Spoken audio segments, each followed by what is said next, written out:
All right, friends, let's discuss The Secret Lives of Mormon Wives, which is a show that has been on my For You page / YouTube feed / Instagram all over, and I took the plunge and watched it because the show has some loose ties to traditionalism, to painting the picture of traditional wives and all of that we talk about on this channel, so I found it fitting for my Trad Wife Reacts series. And also, I'm not trying to make this a little bit of an ad, it's not an ad, but I am drinking Poppy, which makes a presence on the show since Utah and Mormon wives apparently are associated with soda. I love a good soda shop. If you are from Canada and you live in Alberta, where the Mormons are in Canada, there are soda shops there. If you live in the United States, I don't know why the soda shops haven't spread around the rest of the country. I am currently living in Washington right now for the next month or so, and I love a good soda shop, but I've only found about one. So that was a little bit of a tangent, but I'm drinking my Poppy to get me through this video since it is late at night and my kids are sleeping. But you didn't need the whole backstory of who I am. All you need is a summary of, on this channel, we talk about femininity and traditional womanhood, which is often associated with the overcorrection of the boss babe movement. Take it back a notch, give dignity to being a wife, a mother, embracing traditional feminine and masculine roles in relationships, in healthy dynamics where both people flourish. And so that's the gist of what you can expect on this channel. The Trad Wife React series is a new series that I candidly take pieces of media or trends and we go through them in more of a casual way. Back to the topic of this video, which is The Secret Lives of Mormon Wives. I first off have to say that I am not a big reality TV person. I'm not really a TV person in general. I think the only Secret Lives or Real Housewives that I have watched has been Toronto, just because it was close to where I grew up and I wanted to, see Toronto on TV. But I digress. So going into this show, I should have kind of known that it wouldn't necessarily be my cup of tea.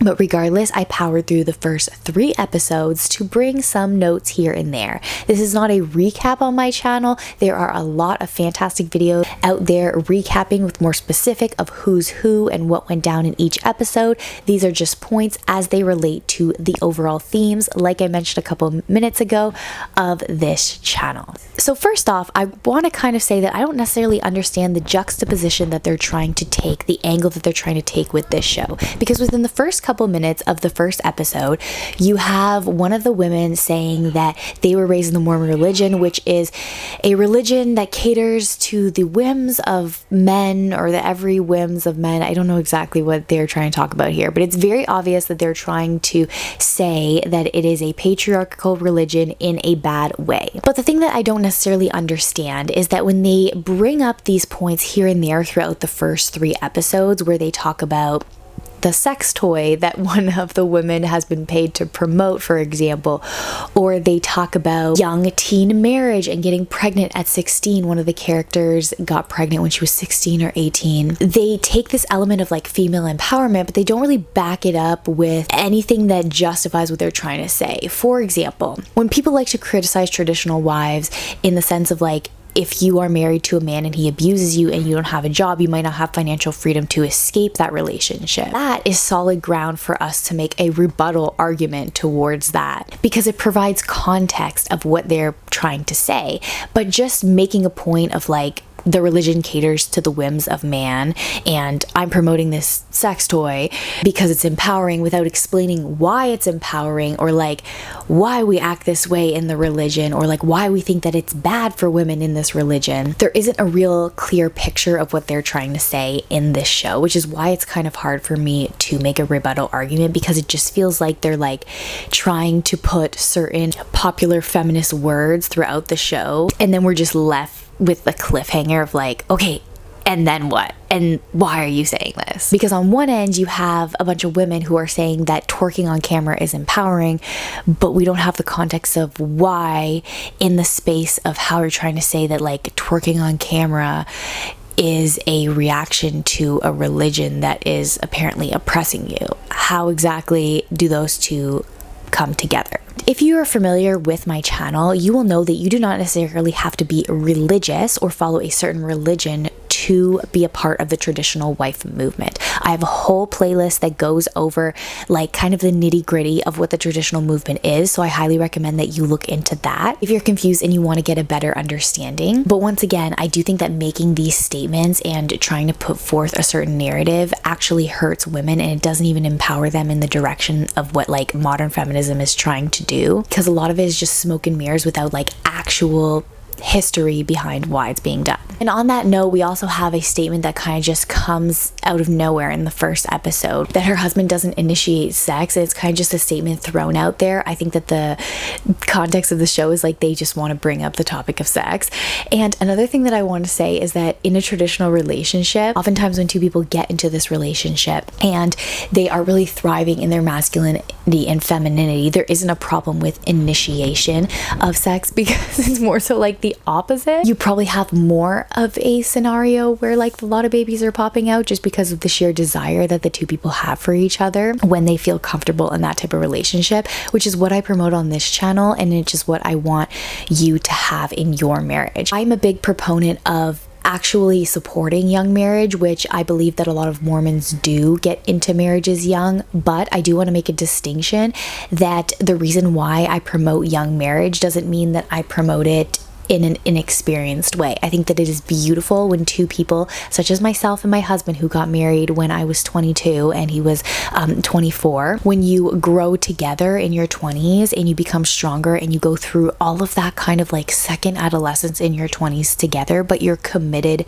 to the marriage rather than delaying adulthood and putting it off because you want to do frivolous things like party and, you know, travel the world, which you can definitely still do while you are married. And it actually adds a lot of experiences to the book of your life that you have together. So that's a little bit of a tangent, but in the context of young marriage, which they're trying to portray as a negative thing, I think that if you are both on the same page and you go into it for the right reason, it is something that on this channel you are going to find me actually encouraging. But I wouldn't even necessarily say that these women are traditional. For example, the main character, Taylor, is saying that she's not ready for marriage, but she is having a baby. And I do believe that that is a little bit backwards, because children do deserve at least for you to be in a position, preferably, I understand that things don't always work out, where if you are going to have a child and you make the decision to have a child, that you are with the person that you know that you want to have the child with. And speaking about the main character, a lot of the storyline revolves around her, and I don't want to bash anybody on this channel. They are, after all, other social media influencers, and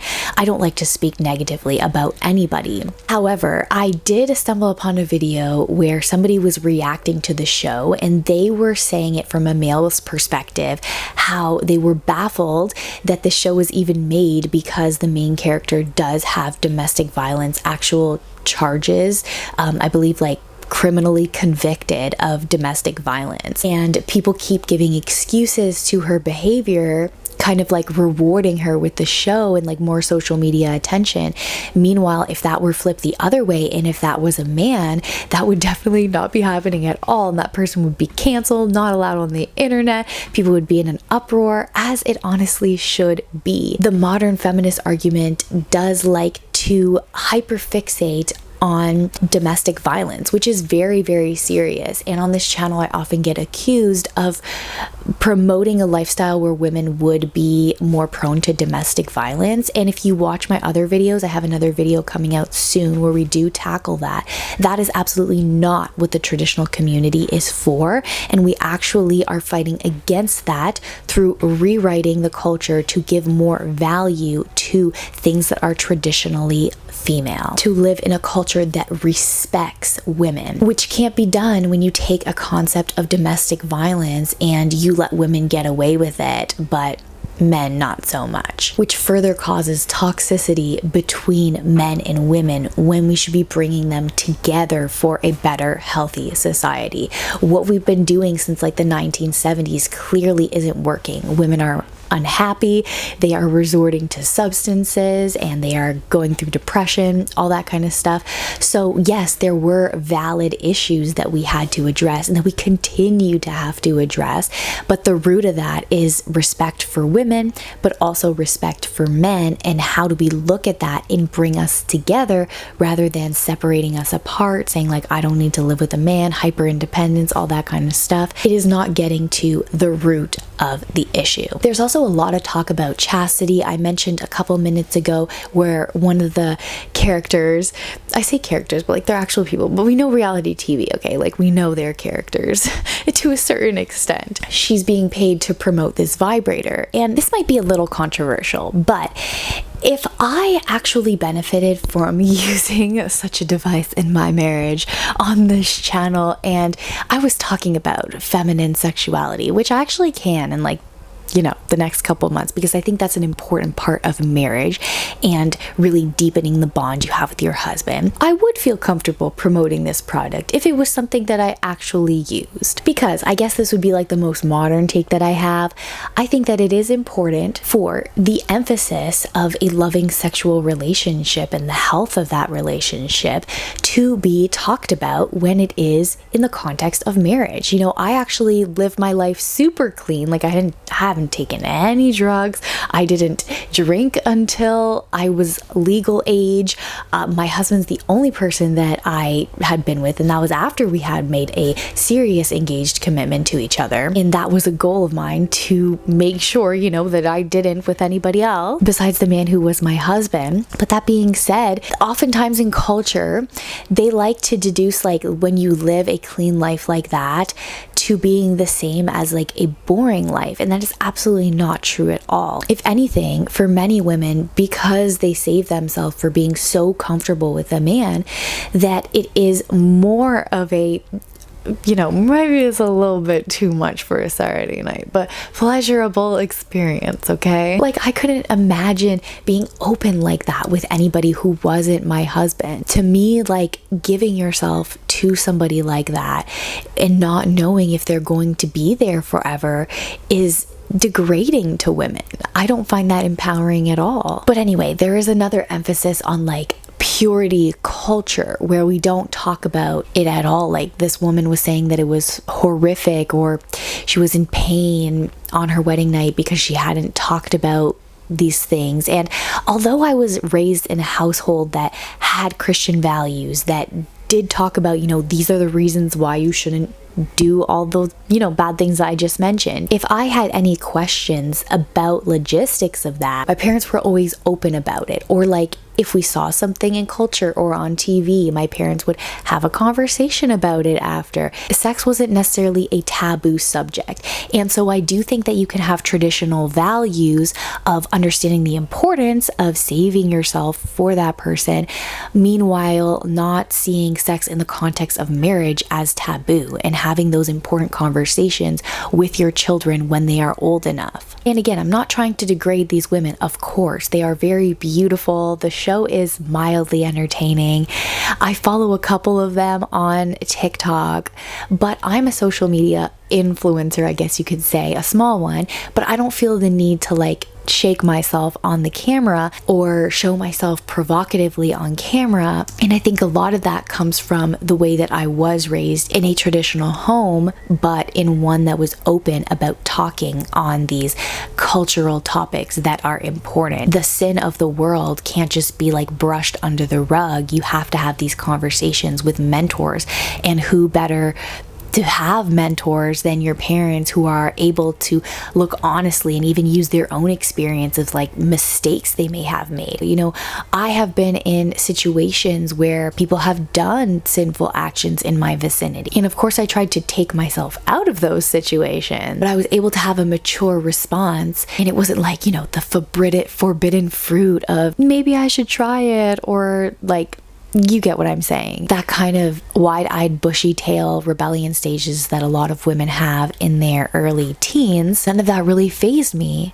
because going back again to the point of like having good mentors in my traditional household that was still open about sin and giving practical reasons on why these things are not good. And I do want to applaud, I think that the parents in this, although the women do tend to blame their parents for where they are, the reaction that the parents had in the scenes where Taylor and her mom are talking about like her potentially being pregnant, moving in with Dakota, and Whitney's mom apologizing for like perhaps not having the right conversations with her when she was younger, but also putting firm boundaries about like she doesn't agree with what she's doing. Same with Taylor's mom. I think that those were actually pretty decent parental reactions. I think that a lot of times in modern culture, we tend to coddle women a little bit. And I'm not getting on the bandwagon of hating women. I think women are amazing, beautiful, lovely. I don't want to say creatures, but you know, amazing and beautiful. And that is why I'm also on the internet defending women. But at the same time, if you have a supportive friend,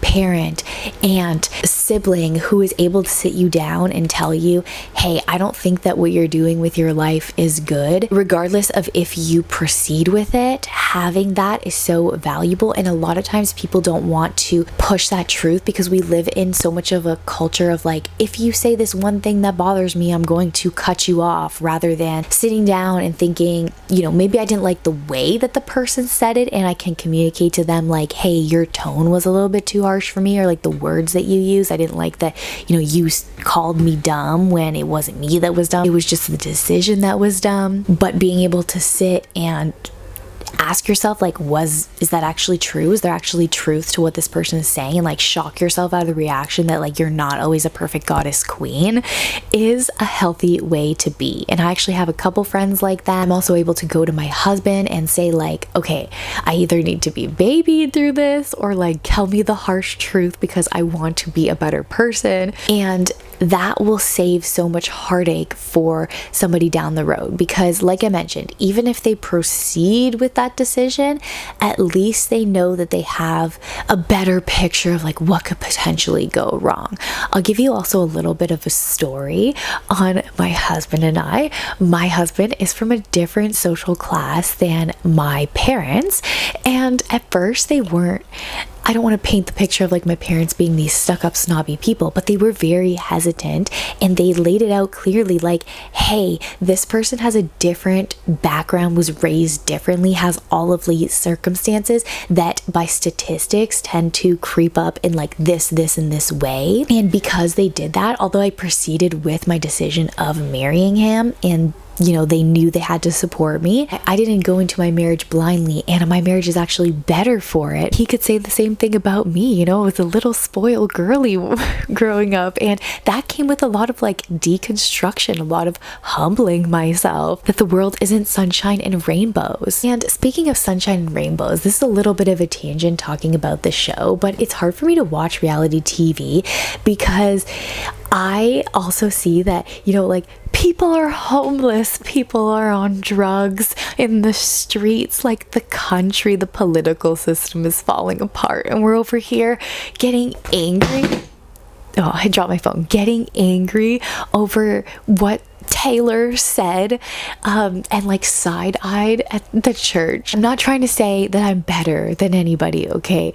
But I have gone through a lot over the past couple years, and I feel like because of that I can now confidently say that a lot of this petty drama, just I would call it out if it was me and my friends. My good friends, we actually would call it out like right in the moment, apologize to each other and move forward, because there are more important things in the world than petty little fights. And that is another thing that I want to bring up on female friendship. There's like this feud between Whitney and Taylor about who's the queen bee, and I really encourage you, whether it be in your workplace, your church, your social group, try not to get caught up in that competitive spirit. First off, it's going to take you out of your feminine spirit, which is all about collaboration. If somebody wants to be the queen bee, being second to the queen bee is not that big of a deal when it comes to your piece. I would honestly say a lot of my friends are better than me on paper. And you know what? I am honored to be their friends.